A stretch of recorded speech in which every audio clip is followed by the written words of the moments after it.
So hello, hi everyone. मेरा नाम गौतम लखानी है and I welcome you all to our today's course in which we are covering Indian economy by Sanjeev Verma. तो आज के session की guys अगर हम बात करें, आज हम कुछ इंपॉर्टेंट चीजों के बारे में जानेंगे जो कि कहीं ना कहीं हमारी इकोनॉमी के पॉइंट ऑफ व्यू से बहुत ज्यादा इंपॉर्टेंट है. जैसे कि हम सबसे पहले यहाँ पर बात करेंगे आज ग्लोबलाइजेशन की, क्या होता है, किस तरीके से होता है. फिर उसके बाद हम इंटेलेक्चुअल प्रॉपर्टी राइट पॉलिसी के बारे में बात करेंगे, फॉरेन ट्रेड पॉलिसी के बारे में बात करेंगे जो कि भारत सरकार की रही, क्या होती है, क्या इसकी नीड होती है, उसको समझेंगे. और साथ में ये बैलेंस ऑफ पेमेंट का क्या चक्कर होता है, आपने आजकल न्यूज में काफी ज्यादा सुना होगा.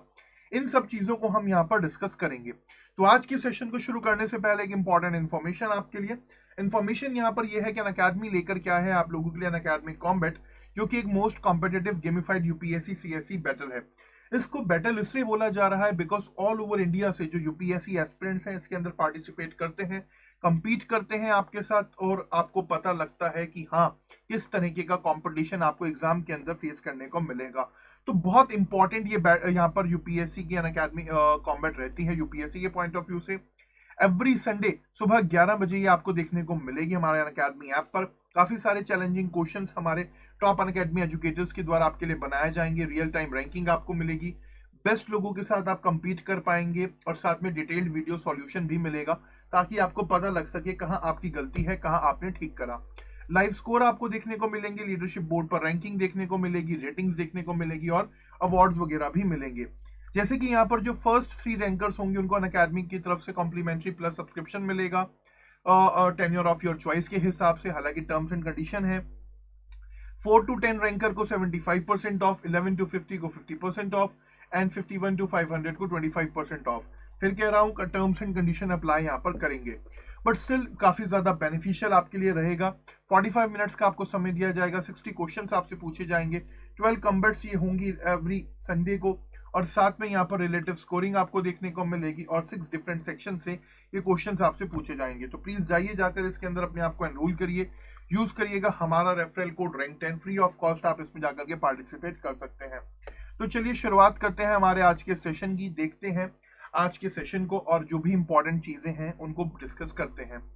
देखिए, जब भी बात आती है ग्लोबलाइजेशन की तो आप सबके मन में क्या चीज आती है उसको अगर हम यहाँ पर समझने की कोशिश करें तो देखिए नाम से ही पता लग रहा है क्या, ग्लोबलाइजेशन, ग्लोबल शब्द का इस्तेमाल हो रहा है, यानी कि वर्ल्ड का इस्तेमाल यहाँ पर हो रहा है, यानी कि चीजों को क्या कराया जा रहा है, इंटीग्रेशन कराया जा रहा है.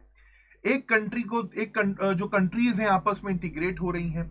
रैपिड डेवलपमेंट यहाँ पर हमें देखने को मिल रहा है. जो फॉरेन इन्वेस्टमेंट, फॉरेन ट्रेड जैसी टर्मिनोलॉजीज का हम इस्तेमाल करते हैं वो यहाँ पर हो रही हैं.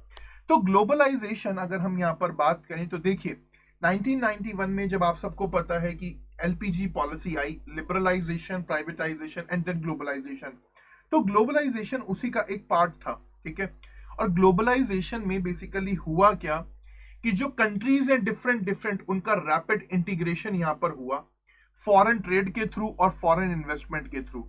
आज की डेट की अगर हम यहां पर बात करें तो देखिए यूएसए इंडिया आकर के इन्वेस्ट करता है, हम लोग यूएसए की फर्म्स के अंदर जाकर के इन्वेस्ट करते हैं, और इसी तरीके से क्या हो रहा है, ये आपस में कंट्रीज का इंटीग्रेशन चल रहा है. Not only with the USA, if we talk about United Kingdom, UK का आप एग्जांपल ले लीजिए, कनाडा का आप एग्जांपल ले लीजिए, क्या हो रहा है, वो लोग इंडिया आकर के इन्वेस्ट करते हैं, फॉरेन ट्रेड हमारा चल रहा है उनके साथ, हम लोग वहां से फॉरेन ट्रेड कर रहे हैं, हम लोग वहां पर इन्वेस्ट कर रहे हैं. तो ये प्रोसेस जो है पूरा का पूरा, जहां पर ये इंटरचेंज हमें देखने को मिल रहा है वर्ल्ड में व्यूज का, प्रोडक्ट्स का, आइडियाज का और कल्चर का, कहीं ना कहीं ये क्या चीज है, इसको ही ग्लोबलाइजेशन बोला जा रहा है.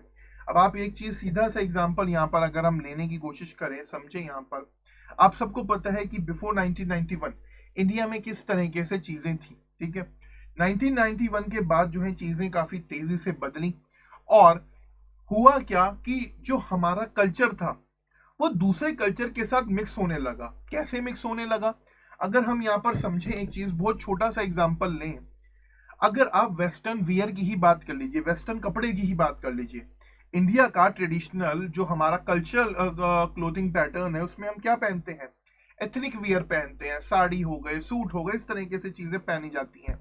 मैं ये बहुत बेसिक एग्जांपल आपको बता रहा हूं, बट अंग्रेज इंडिया आए, कहीं ना कहीं अपने साथ वेस्टर्न कल्चर लाए, और उसके बाद कहीं ना कहीं इंडिया में हमें क्या देखने को मिला, बाकी सब ट्रेंड, वेस्टर्न ड्रेसेस का भी ट्रेंड हमें देखने को मिला। तो जब जब यहाँ पर क्या एक फॉरेन ट्रेड बढ़ रहा है, फॉरेन इन्वेस्टमेंट यहाँ पर बढ़ रहा है, प्रोडक्ट्स का आदान प्रदान यहाँ पर हो रहा है, तो कहीं ना कहीं क्या होता है, वो हमारी इकोनॉमी को तो इम्पैक्ट करता ही है, बट हमारे साथ साथ आइडियाज को और हमारे कल्चर को भी बहुत ज्यादा इम्पैक्ट यहाँ पर करता है। ठीक है, तो आपको ये यहाँ पर समझने की बहुत ज्यादा नीड है कि किस तरीके से चीजें यहाँ पर होती हैं। अब बात करें ग्लोबलाइजेशन की, एक बहुत छोटा सा एग्जांपल अगर हम यहाँ पर देखें, अभी रिसेंट का ही एक एग्जांपल हम ले लेते हैं, टेस्ला। क्या है टेस्ला? टेस्ला जो है बेसिकली एक कार मैन्युफैक्चरिंग कंपनी है, जो कि क्या कर रही है इस टाइम पर, आर्टिफिशियल इंटेलिजेंस के बेस पर कार बना रही है, साथ में जो है इलेक्ट्रिक कार्स बना रही है। अब भारत सरकार क्या कर रही है, टेस्ला को इंडिया लाने की तैयारी में है।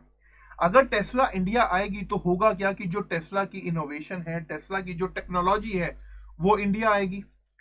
वो टेक्नोलॉजी इंडिया आएगी तो अल्टीमेटली क्या होगा, जो हमारा एक तरीके से लाइफस्टाइल है उसके अंदर चेंजेस आएंगे। फॉरेन ट्रेड तो हमारा बढ़ेगा ही बढ़ेगा, यहाँ पर इकोनॉमी के अंदर तो डेवलपमेंट होगा ही होगा, इकोनॉमी ग्रो तो करेगी करेगी, बट कहीं ना कहीं उसके इनडायरेक्ट इंपैक्ट भी बहुत सारे हमें यहाँ पर देखने को मिलते हैं। तो ये एक बहुत छोटा सा एग्जाम्पल मैंने यहाँ पर आपको दिया। तो अगर आपसे कोई भी पूछे कि भाई ये ग्लोबलाइजेशन का क्या फंडा है, तो आपका सीधा सा जवाब क्या होना चाहिए, ग्लोबलाइजेशन एक वो प्रोसेस है जिसके अंदर डिफरेंट कंट्रीज का अक्रॉस द ग्लोब क्या हो रहा है, रैपिड इंटीग्रेशन हो रहा है। कैसे हो रहा है? फॉरेन ट्रेड के थ्रू और फॉरेन इन्वेस्टमेंट के थ्रू। ये आपको यहां पर लाइन सीधा सीधा बोलनी है। ठीक है, अगर हम बात करते हैं, देखिए जब ट्रेड की बात आती है, अब ट्रेड कैसे होता है, ट्रेड के अंदर हमें पैसा मिलता भी है, यानी कि रिसिप्ट्स भी आती है हमारे पास, और पैसा हमें पे करना भी पड़ता है, पेमेंट भी करनी होती है। और ये पेमेंट और ये रिसिप्ट्स कहीं ना कहीं हम किस में रिसीव करते हैं, करेंसीज के अंदर रिसीव करते हैं। और जो ये करेंसी होती है ज्यादातर जो है ये हमारी होम करेंसी से डिफरेंट करेंसी होती है। इंडिया की होम करेंसी क्या है, आप सबको लोगों को पता होगा, INR, यानी कि इंडियन नेशनल रुपी। जो हमारा रुपया है वो हमारी करेंसी है, जिसको हम INR बोलते हैं। बट कहीं ना कहीं जो हमारा फॉरेन ट्रेड होता है, रिसिप्ट से लेकर के पेमेंट्स तक का, वो ज्यादातर होता है कौन सी करेंसी के अंदर, US डॉलर्स के अंदर। यूनाइटेड नेशंस की जो यूनाइटेड स्टेट्स का जो डॉलर है, बेसिकली USD जिसको हम बोलते हैं, उसका सबसे ज्यादा जो है ट्रेड होता है। अब आप कहेंगे सर USD का ही क्यों ट्रेड हो रहा है, स्टर्लिंग का क्यों नहीं हो रहा, रियाद का क्यों नहीं हो रहा, दिनार का क्यों नहीं हो रहा? तो देखिए ऐसा है, डॉलर को इसलिए यूज करा जाता है सबसे ज्यादा क्योंकि डॉलर जो है हर जगह एक्सेप्टेड है। यूनाइटेड स्टेट्स ने अपनी एक ऐसी इमेज बना रखी है कि आप जाइए, चाहे जाकर के आप एक US डॉलर सूडान में दीजिए, चाहे आप वही US डॉलर ला करके इंडिया में दीजिए, या वही US डॉलर आप जाकर के अपना ब्राजील में खर्च करिए, हर जगह वो एक्सेप्टेड आपका होगा। और अब तो मजे की बात यहाँ पर अगर हम बात करें तो क्यूबा जो कि ऐसा देश जो कि पहले नहीं करता था इन सब चीजों में, यूनाइटेड स्टेट्स के जो डॉलर वगैरह होते थे एक्सेप्टेड नहीं होते थे उसके, अब तो अपना क्यूबा ने भी उसको एक्सेप्ट करना यहाँ पर शुरू कर दिया है। तो कहीं ना कहीं यहाँ पर अगर हम बात करें तो एक यूनाइटेड स्टेट्स का जो ये डॉलर है, इसमें ज्यादा से ज्यादा ट्रेड होता है। इसीलिए हम क्या कहते हैं, हमारा रुपया मजबूत या कमजोर हो गया किसके कंपेयर में, डॉलर के कंपेयर में। तो यही सब चीजें यहाँ पर देखी जाती हैं। अब देखिए, तो यहां पर आप समझ गए कि ग्लोबलाइजेशन क्या है, और साथ में कौन किस तरीके से करेंसीज का चेंज होता है रिसिप्ट और पेमेंट में। अब यहां पर जब ट्रेड हो रहा है तो ट्रेड कैसा हो रहा है, दो तरफा ट्रेड हो रहा है। अब मान लीजिए कनाडा से कुछ चीज जो है वो क्या आई, वो इंडिया आई, ठीक है, और इंडिया से कुछ चीज गई कनाडा। ये क्या है, इसको फॉरेन ट्रेड बोला जा रहा है, आदान प्रदान हो रहा है दोनों देशों में। अब ये प्रोसेस क्या कहलाएगी? अब आपने एक शब्द सुना होगा कि विलायती है। कुछ लोग क्या करते हैं, मान लीजिए कोई कपड़ा पहन के बैठे हैं, कहते हैं तो विलायती है। पहले के जमाने में खास करके ये होता था कि भाई बहुत मान्यता होती थी कि ओहो इसने तो इंपोर्टेड कार ले रखी है, इसने तो इंपोर्टेड घड़ी ले रखी है, ठीक है। बट आज की डेट में चीजें बहुत ज्यादा कॉमन हो गई हैं, हालांकि है आज भी अपनी इनकी एक वैल्यू, बट फिर भी कॉमन हो गई है ड्यू टू द ग्लोबलाइजेशन। तो बेसिकली मान लीजिए कनाडा से हम एक घड़ी खरीद करके लाए, बहुत छोटी सी चीज बता रहा हूं। आपने एक रिस्ट वॉच कनाडा से मंगाई और वो इंडिया आई, तो वो क्या हो जाएगा, इंपोर्ट होगा। यानी कि जो ये ट्रेड है इसके अंदर दो चीजें होती हैं, इंपोर्ट भी इन्वॉल्व होते हैं और एक्सपोर्ट भी इन्वॉल्व होते हैं। जो इंपोर्ट होते हैं वो चीजें होती हैं जो गुड्स और सर्विसेज कंट्री में आ रही होती हैं, ठीक है। जो गुड्स हमारी कंट्री में दूसरी कंट्री से आ रहे हैं, जैसे कि कनाडा से हमने कुछ सामान मंगाया और वो इंडिया आया, तो वो क्या होंगे, हमारे लिए इंपोर्टेड गुड्स होंगे, ठीक है। और वहीं on the other hand if we sell something to the other country, हम अपने देश से, इंडिया से कनाडा में कुछ गुड्स वगैरह बेचेंगे तो उनको क्या कहा जाएगा, एक्सपोर्ट यहां पर बोला जाएगा। बहुत ही बेसिक टर्मिनोलॉजीज हैं ये, आप सबको इसके बारे में पता होगा। तो ये एक सिंपल सा फंडा है। तो फॉरेन ट्रेड के अंदर ये दो चीज बहुत इंपॉर्टेंट होती है, इंपोर्ट और एक्सपोर्ट। इंपोर्ट का मतलब क्या हुआ कि कौन से गुड्स आप दूसरी कंट्री से खरीद रहे हैं। एक्सपोर्ट का मतलब क्या हुआ, कौन से गुड्स आपने अपनी कंट्री से दूसरी कंट्री को भेजे हैं, ठीक है। ये सिंपल सा यहां पर फंडा है। तो जो आ रहा है हमारी कंट्री के अंदर उसको इंपोर्ट बोलेंगे और जो जा रहा है उसको एक्सपोर्ट बोलेंगे।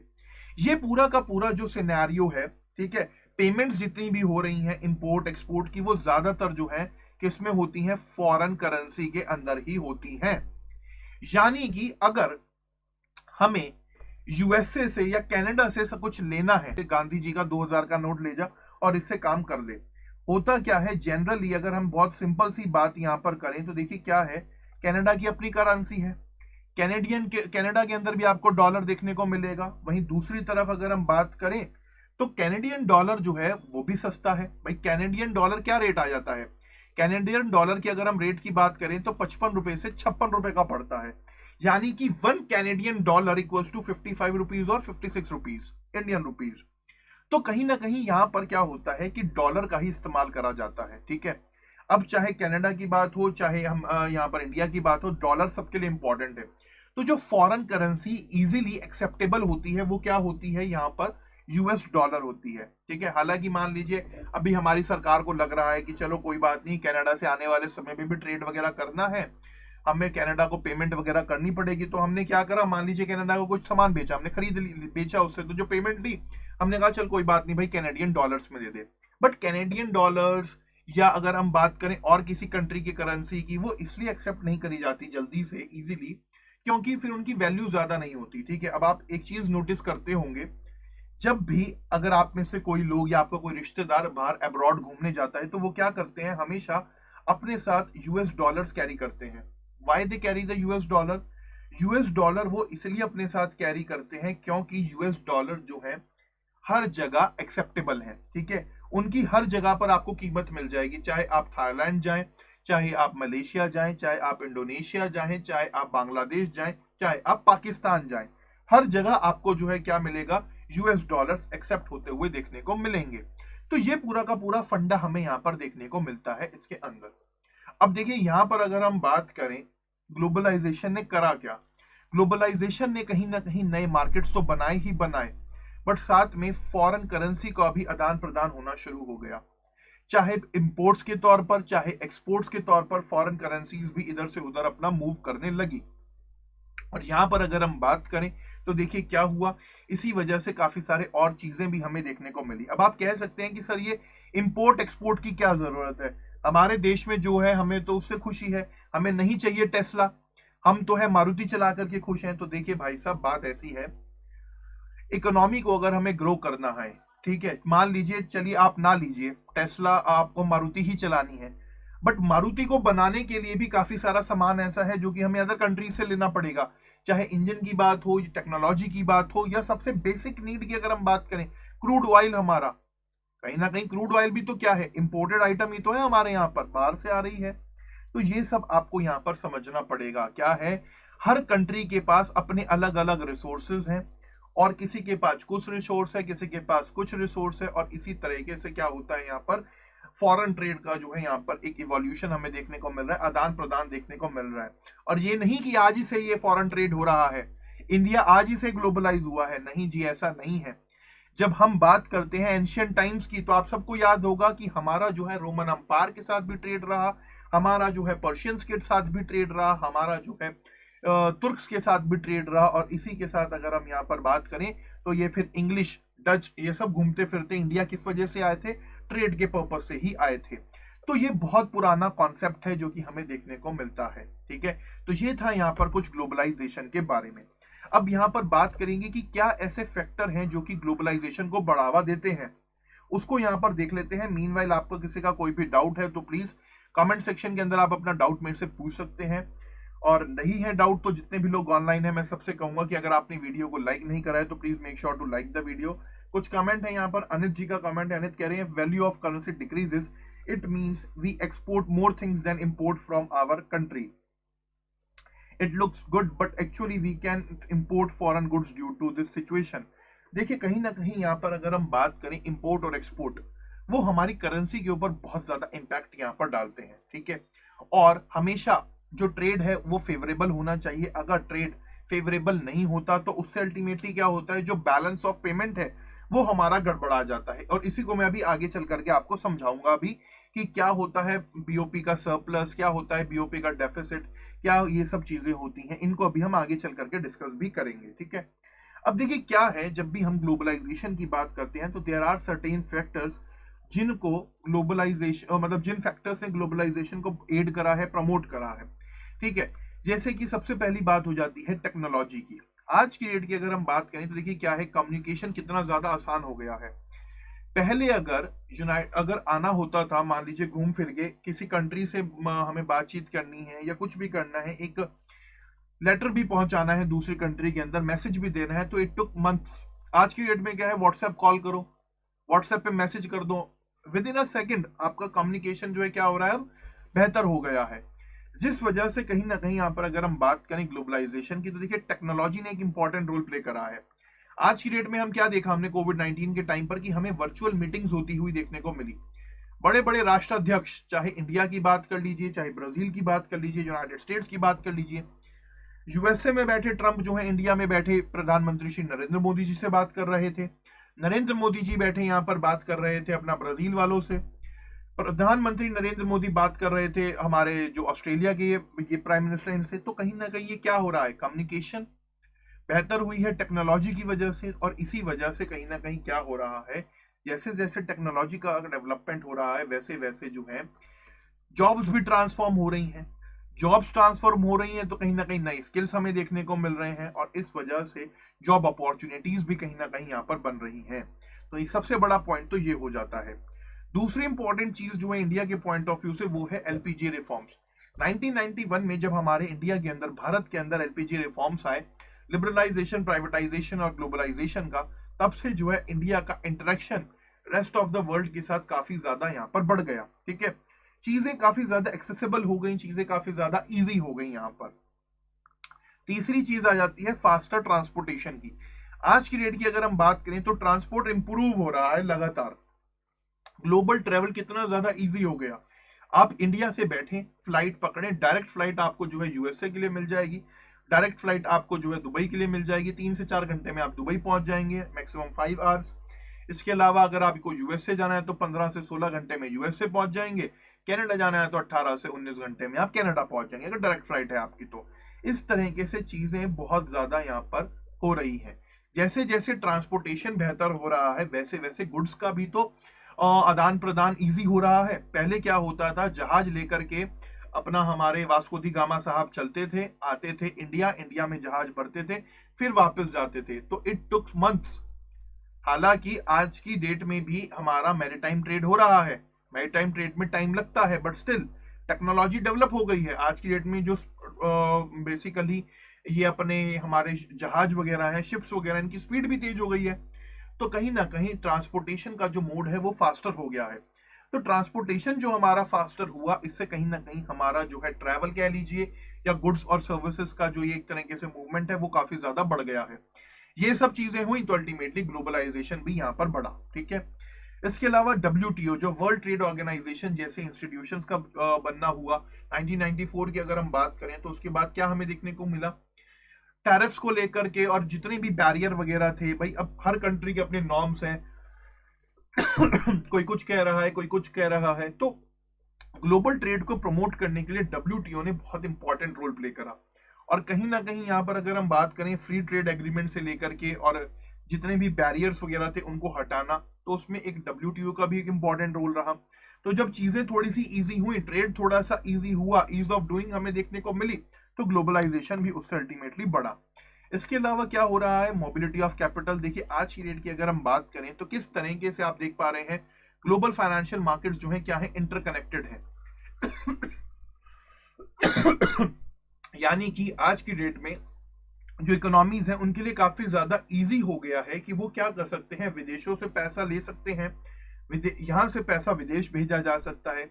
चाहे अगर हम यहाँ पर बात करें, जो ट्रांसफर हो रहा है, आदान प्रदान हो रहा है कैपिटल का, ये अब बहुत ज्यादा इजी हो गया, इंप्रूव हो गई हैं चीजें, ठीक है। जिस वजह से कहीं ना कहीं क्या हो रहा है, हमें हमारे ट्रेड के अंदर, ग्लोबलाइजेशन के अंदर भी डेवलपमेंट देखने को मिल रहा है। मान लीजिए अगर सबसे ज्यादा दिक्कत है, अब एक चीज बताइए, इंडिया के अंदर जैसे ये सरकार कहती है कि यूपीआई आया है, जब से जो हमारा पेमेंट सिस्टम है उससे कितनी ज्यादा चीजें एक्सेस हो गई हैं। क्यों भाई? क्योंकि यूपीआई ने क्या करा, जो ये डिजिटल पेमेंट था इसको इजी कर दिया। इजी कर दिया तो लोगों के पास एक्सेसिबिलिटी बढ़ गई, लोगों के पास एक्सेसिबिलिटी बढ़ी तो उसका यूज ज्यादा होने लगा, यूज ज्यादा होने लगा तो कहीं ना कहीं हमारी इकोनॉमी ग्रो कर रही है। इसी तरीके से सिमिलर वे में हम कह सकते हैं कि जैसे जैसे जो कैपिटल का मूवमेंट है इंटरनेशनल फाइनेंशियल मार्केट्स के अंदर वो इजी होता जा रहा है, वैसे वैसे चीजें भी इजी होती जा रही हैं, ठीक है। अब आइए आकर के चाहे इक्विटी मार्केट के अंदर कर दीजिए या और किसी चीज के अंदर कर दीजिए, ये भी एक इंपॉर्टेंट चीज है, इससे भी ग्लोबलाइजेशन बढ़ रहा है। इसके अलावा एमएनसीज की अगर हम यहाँ पर बात करें, मल्टीनेशनल कॉर्पोरेशंस की यहाँ पर अगर हम बात करें, तो आपको क्या देखने को मिलेगा, जो जैसे जैसे हमारी बड़ी बड़ी कंपनी, अब इंडिया की अगर हम बात करें, इंडिया में काफी सारी एमएनसी आपको देखने को मिलेगी। कोका कोला है एमएनसी, पेप्सी है एमएनसी, इसके बाद जो लेज कुरकुरे चिप्स खाते हैं वो भी एमएनसी है कहीं ना कहीं। इसके अलावा यहाँ पर अगर हम बात करें, there are so many other MNCs also, जो कि इंडिया के अंदर मल्टीनेशनल कंपनीज आकर के काम कर रही हैं। तो देखिए नाम से ही इनका पता लग रहा है, मल्टीनेशनल कॉर्पोरेशन का मतलब क्या हो गया, देखिए नाम से पता लग रहा है मल्टीनेशनल, यानी कि बहुत सारे कंट्रीज के अंदर ये काम कर रही हैं। तो कहीं ना कहीं ग्लोबल मार्केट्स के अंदर इनका शेयर बढ़ रहा है, इंटरैक्शन इनका कहीं ना कहीं बढ़ रहा है और चीजें यहाँ पर बेहतर हो रही हैं। तो कहीं ना कहीं अगर हम बात करें ग्लोबलाइजेशन की, तो देखिए आज की डेट में क्या बन गया है, हमारा एक ग्लोबल विलेज बन गया है, ठीक है। आपको कोई, ये बहुत इजी चीज है आज की डेट में, जो सामान यूएसए में मिल रहा है वो आपको इंडिया भी मिलेगा, जो सामान इंडिया मिल रहा है वो आपको यूएसए भी मिलेगा। चाहे यूएसए के अंदर हम बात कर लें मैकडी का, तो मैकडी आपको इंडिया देखने को मिल रहा है, बर्गर खाते हैं, डोमिनोज का पिज्जा खाते हैं, पिज्जा हट का पिज्जा खाते हैं। वहीं दूसरी तरफ इंडिया के हल्दीराम की नमकीन आपको यूएसए में भी मिलेगी, पार्ले जी बिस्किट आपको यूएसए में मिलेगा। तो ये एक इंपॉर्टेंट चीज है। तो कहीं ना कहीं चीजें बहुत ज्यादा फैसिलिटेटेड यहाँ पर हो गई हैं और ग्लोबलाइजेशन का उसमें एक बहुत बड़ा रोल, एक बहुत बड़ा फैक्टर यहाँ पर रहा है, ठीक है। तो ये थी यहाँ पर आपके लिए अपडेट कुछ ग्लोबलाइजेशन से रिलेटेड। अब ग्लोबलाइजेशन ने कैसे हमारी इंडिया के ऊपर, कैसे हमारी कंट्री पे इंपैक्ट करा उसको देखते हैं। मीनवाइल यहाँ पर आपके कुछ कमेंट्स हैं, उन कमेंट्स को पढ़ लेते हैं।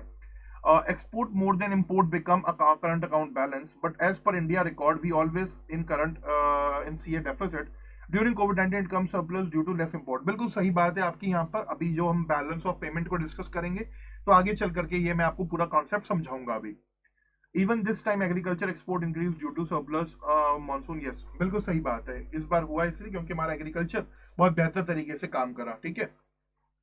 तो चलिए बात कर लेते हैं ग्लोबलाइजेशन का क्या इंपैक्ट रहा हमारी इकोनॉमी पे इंडिया में। अब देखिए हम कहते हैं कि इंडिया 1991 के बाद बहुत तेजी से, एक तरीके से रॉकेट लगा दिया हो किसी ने जैसे, वैसे जो है जाकर के मूव करा और चांद को पार कर गया। यानी कि इंडिया की इकोनॉमी बहुत तेजी के साथ इमर्ज हुई, ठीक है।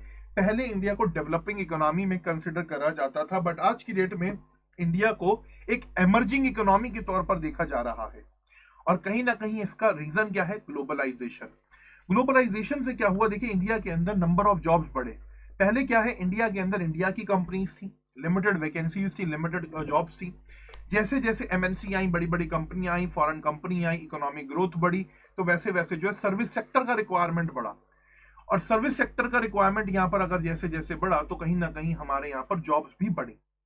बट अगर हम पिछले 10 सालों की बात करें, देखिए पिछले 10 साल में क्या हुआ है, जिस तेजी के साथ हमारी इकोनॉमी ग्रो करी है उस तेजी के साथ जॉब क्रिएशन नहीं हुआ, जिस वजह से कहीं ना कहीं जॉबलेस ग्रोथ भी हमें देखने को मिल रही है। तो यहां पर इंडिया की अगर हम बात करें तो आपने एक चीज नोटिस करी होगी, वो क्या है कि इंडिया के अंदर 1991 के बाद सर्विस सेक्टर बहुत तेजी के साथ ग्रो हुआ as compare to the manufacturing sector. ठीक है, इसी वजह से भारत सरकार का आज की डेट में शिफ्ट क्या है कि मैन्युफैक्चरिंग यूनिट्स इंडिया आकर के लगे। क्यों? क्योंकि इंडिया में सर्विस सेक्टर लगाया गया। कैसे? क्यों भाई? क्या इसकी रिक्वायरमेंट थी?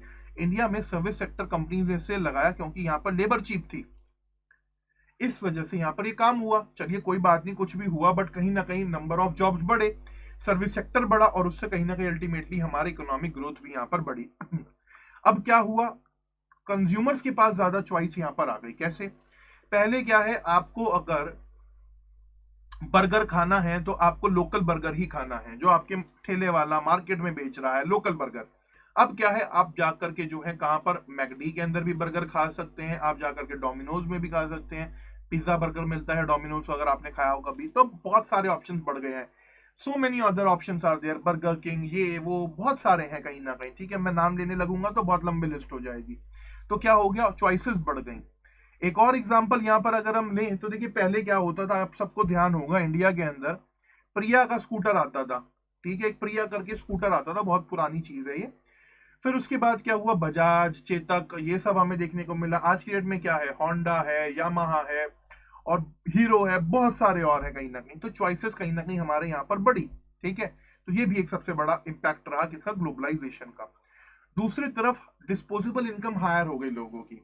कहीं ना कहीं क्या हुआ, लोगों की जॉब्स वगैरह बढ़ी, लोगों की इनकम वगैरह बढ़ी, लोगों ने क्या करना शुरू करा, अपना खर्चा ज्यादा करना शुरू करा।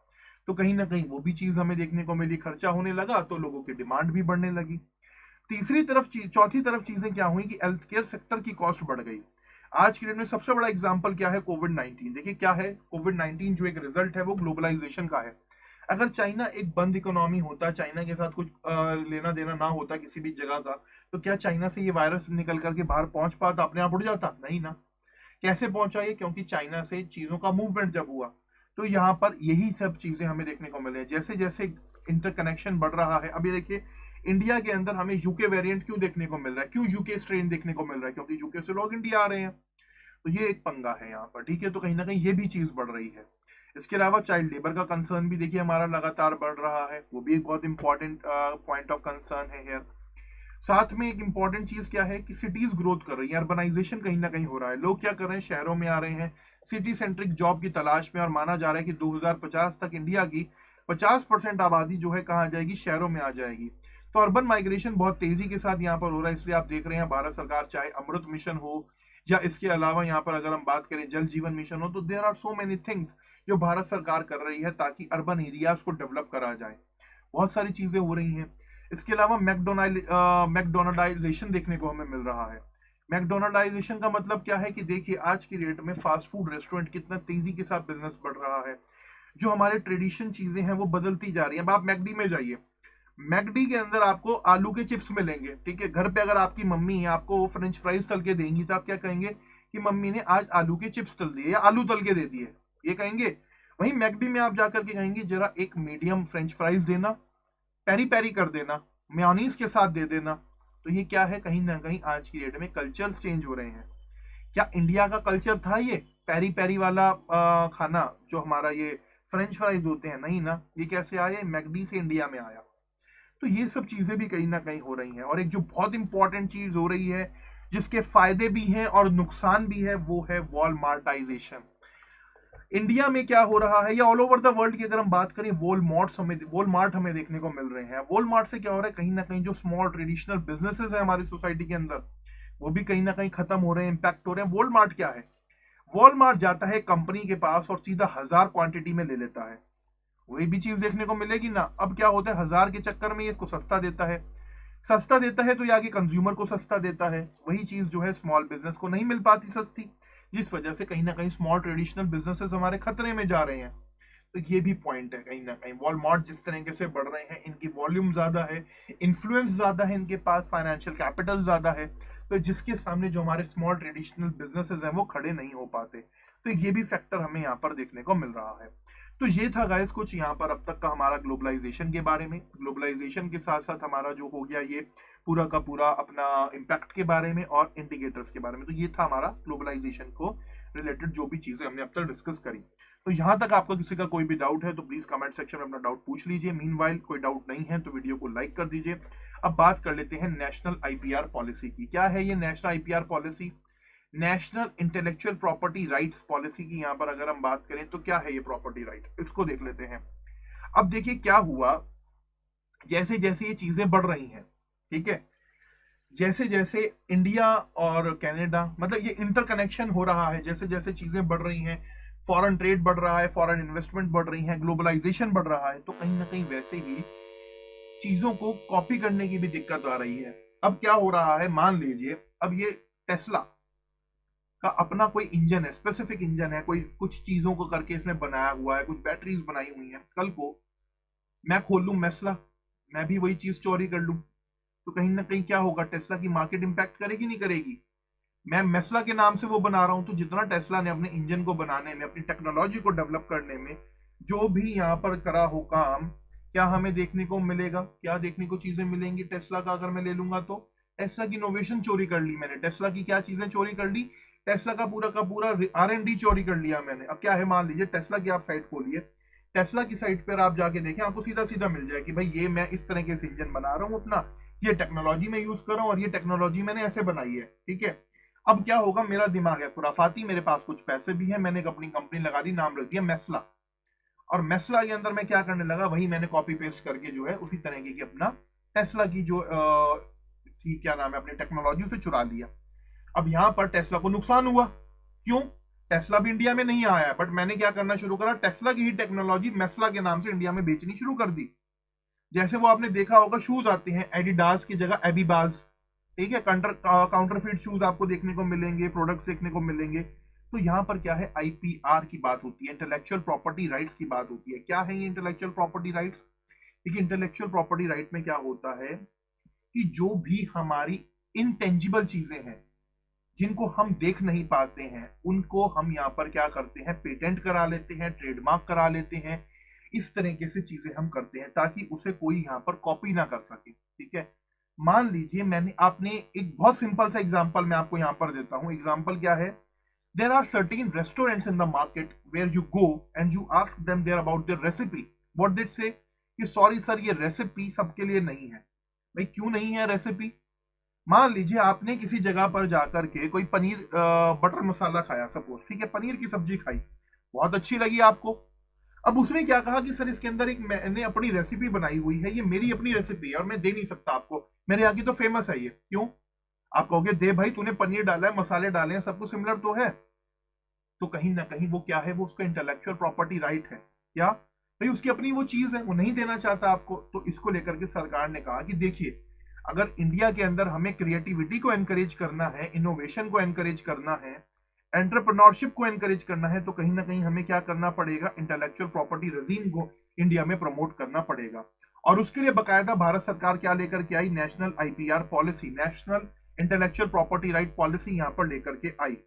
और हमें यहाँ पर क्या करा, तो देखिए जैसे कि यहाँ पर अगर हम देखें तो WTO के साथ मिलकर के ये काम करा गया, और जो नरेंद्र मोदी जी का सपना है मेक इन इंडिया का, उसको यहाँ पर पूरा करने की यहाँ पर बात करी गई, ठीक है। ये एक इंपॉर्टेंट चीज हमें यहाँ पर आपको देखने को मिलेगी। अब इस पॉलिसी की यहाँ पर अगर हम बात करें, देखिए पॉलिसी का एम क्या है।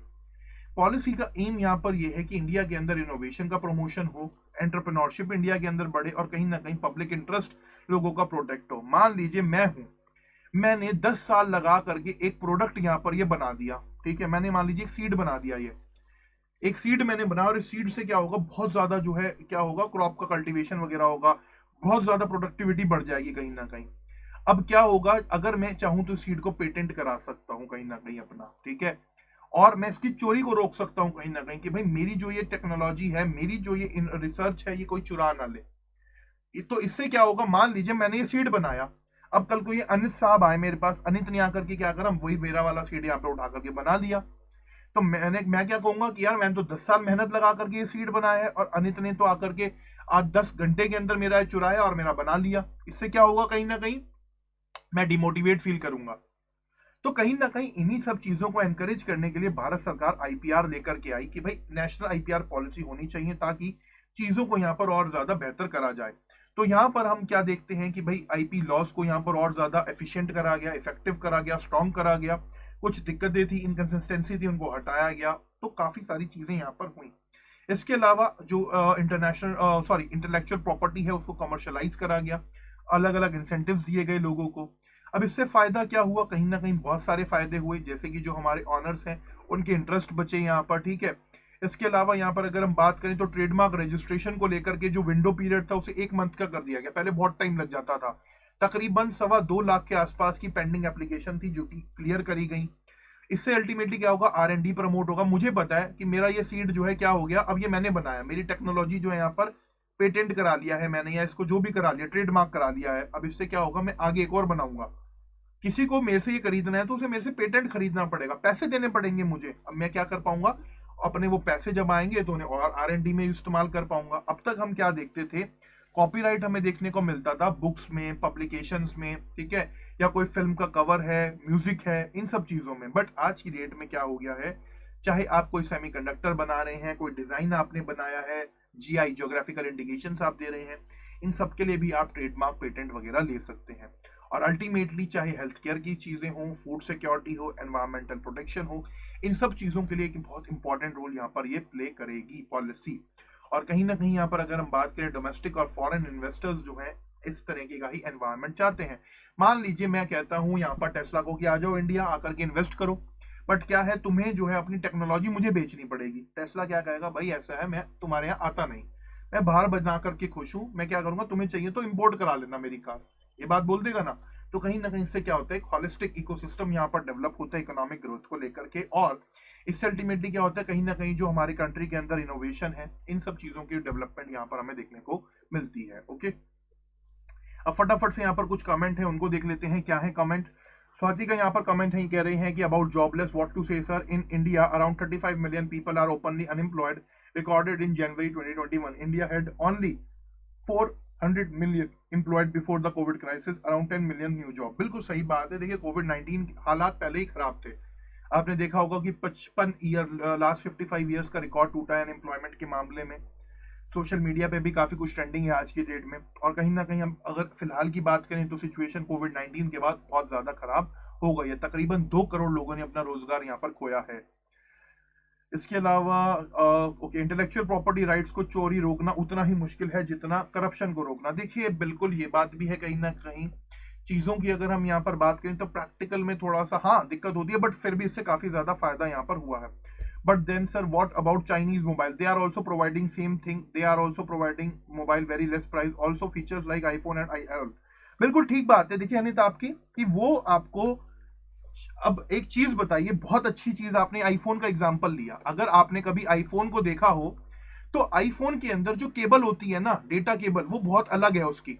उस बंदे ने अपना डेटा केबल का ही पेटेंट करा रखा है, उसको क्या बोलते हैं? लाइटनिंग केबल बोलते हैं, ठीक है। अलग सा इनका केबल आता है, हालांकि सबसे घटिया क्वालिटी का केबल आता है, बहुत जल्दी खराब हो जाता है। मेरे पता नहीं कितने खराब हो चुके हैं। तो आईफोन के अंदर हमें क्या देखने को मिलता है? एक अलग से केबल देखने को मिलता है। आप क्या करेंगे, मान लीजिए आप और मोबाइल देख लीजिए, टाइप सी केबल आपको देखने को मिलेगा, या नॉर्मल वो जो केबल आते थे वो देखने को मिलेंगे। बट आईफोन के अंदर क्या है? अलग केबल आपको देखने को मिलेगा, जो कि क्या है? लाइटनिंग केबल होता है, ठीक है, अलग तरीके का केबल होता है, ठीक है। डेटा केबल, जिससे मोबाइल चार्ज हो जाता है, डेटा ट्रांसफर हो जाता है। दूसरी चीज क्या, आईफोन के अंदर अपना एक सॉफ्टवेयर है iOS पर चलता है ये, ठीक है। तो ये क्या है? ये इसकी अपनी चीजें हैं, इस तरीके से काम है। मान लीजिए अगर iOS हर कोई देने लग जाए कल को, और एंड्रॉइड की तरह, तो फिर क्या ही औकात रह जाएगी एप्पल की। तो ये सबसे बड़ी मेन चीज है, ठीक है। हाँ बिल्कुल सही बात है। तो ये है चीज, ठीक है। तो चलिए गाइस, अब आगे की तरफ बढ़ते हैं। यहाँ तक कोई डाउट है तो फटाफट डाउट पूछ लीजिए, नहीं है तो वीडियो को लाइक कर दीजिए। अब बात कर लेते हैं फॉरेन ट्रेड पॉलिसी की। क्या है फॉरेन ट्रेड पॉलिसी? देखिए क्या है, सरकार को फॉरेन ट्रेड के पॉइंट ऑफ व्यू से हमेशा एक पॉलिसी बना करके हमारी गवर्नमेंट चलती है। रिसेंट अगर पॉलिसी की बात करें तो देखिए 2015-20 की जो पॉलिसी है, जो भी लेटेस्ट पॉलिसी है, फिलहाल पॉलिसी बन रही है 2021-26 के लिए, वो 1 अप्रैल 2021 से लागू होगी, उसको तब देखेंगे। बट अभी तक की अगर हम बात करें तो 1 अप्रैल 2015 को फॉरेन ट्रेड पॉलिसी 2015-20 लागू हुई थी।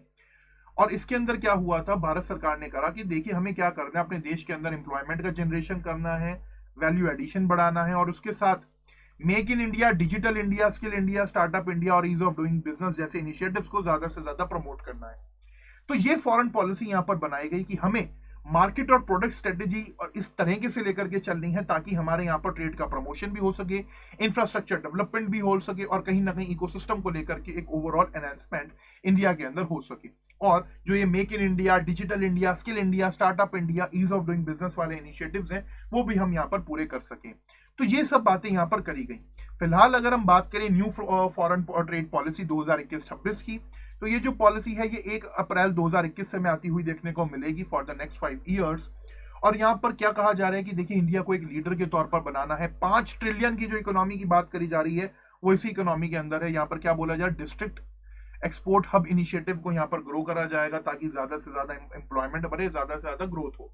हालांकि जब ये पॉलिसी आएगी पूरे तरह के सामने तब इसको डिस्कस करेंगे। बट जो 2015-20 की पॉलिसी थी उसकी फीचर्स की यहाँ पर अगर हम बात करें तो ये जो पॉलिसी है ये MEIS यानी कि merchandise export from India scheme और service export from India scheme के ऊपर चलता है, यानी कि गुड्स और सर्विसेज के एक्सपोर्ट के ऊपर यहाँ पर बात करी जाती है। इसके अंदर क्या करा गया, इन 2 स्कीम्स के अंदर जो मल्टीपल स्कीम्स थी उनको एक ही प्लेस में ला करके खड़ा कर दिया। यहाँ पर ई कॉमर्स से भी जो उसको भी डेवलपमेंट करा गया। साथ में फॉरेन ट्रेड पॉलिसी जो थी ये make in India, digital India और स्किल इंडिया जैसे इनिशिएटिव्स के साथ मिला करके अलाइन करके जो है यहाँ पर बनाई गई। इसके अलावा यहाँ पर अगर हम बात करें तो एक्सपोर्ट का प्रमोशन भी करा गया, ठीक है।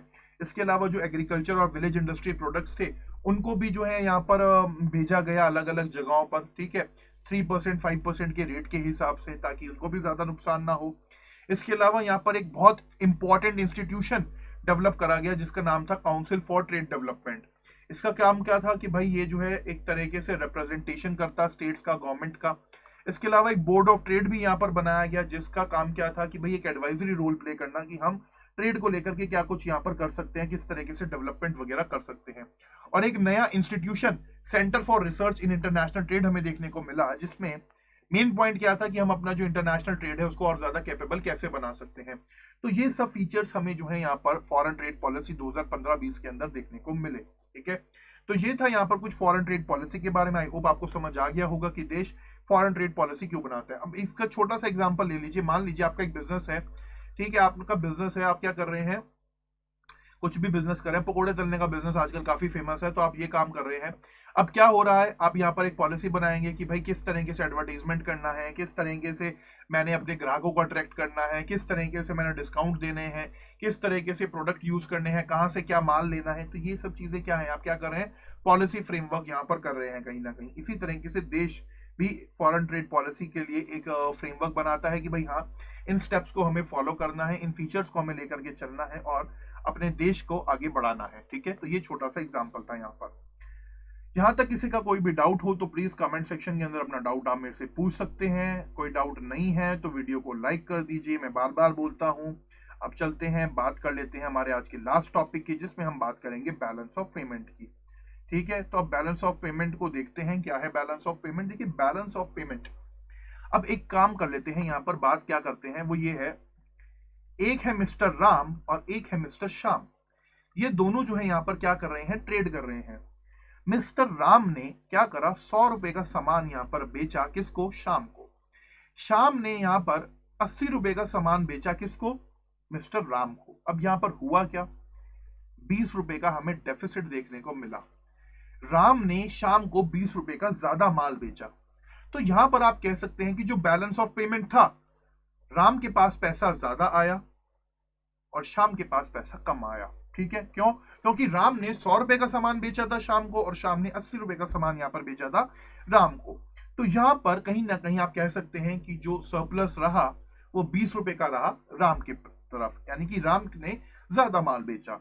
अब यही एग्जाम्पल आप इंडिया और चाइना का ले लीजिए, ठीक है। चाइना का क्या रहता है, हमेशा जो है यहाँ पर हमारा सरप्लस रहता है ट्रेड के अंदर। हालांकि इस बार नहीं रहा क्योंकि हमने कुछ इंपोर्ट वगैरह बैन कर दिए हैं इस वजह से। चलिए कोई बात नहीं। बैलेंस ऑफ पेमेंट की यहाँ पर अगर हम बात करें तो क्या होता है, एक स्टैटिस्टिकल स्टेटमेंट होता है जो कि हर एक कंट्री देखती है कि भाई उसके यहाँ पर जितनी भी इकोनॉमिक ट्रांजेक्शन हुई, ठीक है, वो किस तरीके से हुई एक फाइनेंशियल ईयर के अंदर। मान लीजिए कंट्री ने 1 लाख रुपए का सामान जो है बेचा, किसको, दूसरी कंट्री को, और दूसरी कंट्री से 80,000 रुपए का सामान आया। तो ये पूरा का पूरा हिसाब किताब रखना कि भाई क्या गया क्या आया, उसको बैलेंस ऑफ पेमेंट में रखा जाता है। ये जो इकोनॉमिक ट्रांजैक्शन होती है इसके अंदर फॉरेन रिसिप्ट्स भी होती हैं, यानी कि मान लीजिए हमारे को कोई पैसा आया फॉरेन कंट्री से, वो भी होता है। कुछ पैसा हमने उनको पे करा, पेमेंट पे करी, वो भी इसके अंदर आती है। हर एक चीज इसके अंदर हम काउंट करते हैं, चाहे वो हमारी अर्निंग हो या हमने उधार दिया हो, बोरोइंग करी हो, वो भी हर एक चीज बैलेंस ऑफ पेमेंट के अंदर आती है। बैलेंस ऑफ पेमेंट के दो मेन अकाउंट होते हैं, एक होता है करंट अकाउंट, एक होता है capital account. Current account basically क्या होता है, जिसमें हमारे import and export of goods होता है, ट्रेड और सर्विसेज का इनका काम होता है। वहीं कैपिटल अकाउंट क्या होता है, जो हम ये इंटरनेशनल परचेज करते हैं ना, एसेट्स का, मनी, स्टॉक, बॉन्ड, इनका, ठीक है। बट मेन क्या रहता है ट्रेड के पॉइंट ऑफ व्यू से, करंट अकाउंट। जिस वजह से इंडिया का हमेशा करंट अकाउंट डेफिसिट में ज्यादातर क्यों रहता है, क्योंकि जो हमारी कंट्री है उसके import are more than countries export. अभी यहाँ पर स्वाति का कमेंट था ऊपर, उन्होंने यही बात बोली थी कि हमारी कंट्री के इंपोर्ट हमेशा ज्यादा रहते हैं, जबकि हम कम सामान को कम एक्सपोर्ट करते हैं, जिस वजह से हमारा करंट अकाउंट हमेशा डेफिसिट में यहाँ पर रहता है, ठीक है। और अगर कंट्री के इंपोर्ट जो है वो कम हो जाए, एक्सपोर्ट बढ़ जाए, तो उसका करंट अकाउंट क्या रहेगा, सरप्लस में रहेगा। ये आपको यहाँ पर समझने की नीड है। अब यहाँ पर बात करें बैलेंस ऑफ पेमेंट जरूरी क्यों है, तो देखिए बैलेंस ऑफ पेमेंट जरूरी इसलिए क्योंकि कहीं ना कहीं ये गवर्नमेंट को एनालाइज करने में हेल्प करता है कि भाई इस पर्टिकुलर इंडस्ट्री के अंदर क्या कमी आ रही है। हमें पता लगता है कि भाई इस इंडस्ट्री का तो सामान हमने वहां पे ज्यादा खरीदा, कम बेचा है, लेकिन तो ये फिर हम क्या कर सकते हैं, पॉलिसी वगैरह बना सकते हैं उस हिसाब से और अपना काम आगे लेकर के चल सकते हैं। तो कहीं ना कहीं यहाँ पर अगर हम बात करें, बैलेंस ऑफ पेमेंट जो है गवर्नमेंट को इकोनॉमी के हालात को समझने में हेल्प करता है, मॉनेटरी पॉलिसी बनाने में हेल्प करता है और फिस्कल पॉलिसी बनाने में हेल्प करता है। साथ में इंपोर्ट और एक्सपोर्ट के ऊपर टैक्सेस वगैरह लगाने में भी एक इंपॉर्टेंट रोल प्ले करता है, ठीक है। तो इन सब चीजों से अल्टीमेटली क्या हो सकता है, हमारा जो बैलेंस ऑफ पेमेंट है वो यहाँ पर रहता है, एक्सपोर्ट इंपोर्ट होता है, ठीक है। तो आज के सेशन में इतना ही गाइस। यहाँ तक कोई भी डाउट हो किसी का तो प्लीज कमेंट सेक्शन के अंदर डाउट पूछ सकते हैं। आज के सेशन में हमने क्या क्या डिस्कस करा उनको देख लेते हैं। सबसे पहले यहाँ पर हमने ग्लोबलाइजेशन की बात करी। ग्लोबलाइजेशन के बाद हमने डिस्कस करा किस चीज को, ग्लोबलाइजेशन के इम्पैक्ट को समझा, ग्लोबलाइजेशन के एस्पेक्ट्स को समझा, हर एक चीज को हमने यहाँ पर डिटेल के अंदर जाकर के कवर करा। उसके बाद हमने जो है आईपीआर, इंटेलेक्चुअल प्रॉपर्टी राइट्स के बारे में बात करी, उसको लेकर के जो यहाँ पर हमारे पॉलिसी है उसको डिस्कस करा। After that what we have discussed, उसके बाद हमने यहाँ पर बात करी जो हमारा फॉरेन ट्रेड पॉलिसी है, उसको यहाँ पर हमने डिटेल में समझा कि फॉरेन ट्रेड क्या होता है, एक्सपोर्ट इंपोर्ट क्या होते हैं, इन सबको देखा, पॉलिसी को देखा जो भारत सरकार की थी 2015-2020 के लिए। साथ में यहाँ पर हमने जो है लास्ट में बैलेंस ऑफ पेमेंट्स को डिस्कस करा डिटेल के अंदर जाकर के। ओके, मैंने आपको बताया कि किस तरीके से पेमेंट का सरप्लस होता है, किस तरीके से पेमेंट का डेफिसिट होता है। ये सब चीजें आज के सेशन में हमने खत्म करी हैं। अगर आपको आज का सेशन पसंद आया है तो प्लीज वीडियो को लाइक कर दीजिए, कमेंट सेक्शन में अपना फीडबैक दे दीजिए। बाकी आप सब लोग जो भी यहाँ पर इस टाइम पर देख रहे हैं, सबको एक इंपॉर्टेंट इन्फॉर्मेशन देना चाहूंगा। आपने हमारे चैनल पर एक स्टोरी भी देखी होगी। अगर आप हमारे चैनल का आइकन पे क्लिक करेंगे तो आपको स्टोरी देखने को मिलेंगी, जिसमें आरती मैम आपसे पूछ रहे हैं कि आपको कौन से कोर्सेज चाहिए। आपसे पूछा जा रहा है बताइए अपने कोर्सेज के बारे में कि कौन से कोर्सेज आप चाहते हैं कि हम यहाँ पर लाएं। तो प्लीज उसमें कमेंट करिए क्या कोर्सेज आप चाहते हैं मेरे से कि मैं पढ़ाऊं या और कोई टीचर पढ़ाए, मतलब इन जनरल आप किस कौन से कोर्सेज चाहते हैं। एनसीईआरटी कोर्सेज चाहते हैं, स्पेक्ट्रम के ऊपर कोर्स चाहते हैं, लक्ष्मीकांत के ऊपर कोर्स चाहते हैं, इकोनॉमी के ऊपर कोर्स चाहते हैं, कुछ भी आप चाहते हैं प्लीज उसमें जाकर के कमेंट करें, ठीक है, ताकि हम तक आपकी जो डिमांड है, जो आपकी नीड है वो पहुंच सके। ओके, तो thank you everyone for watching this session. आज के सेशन में इतना ही।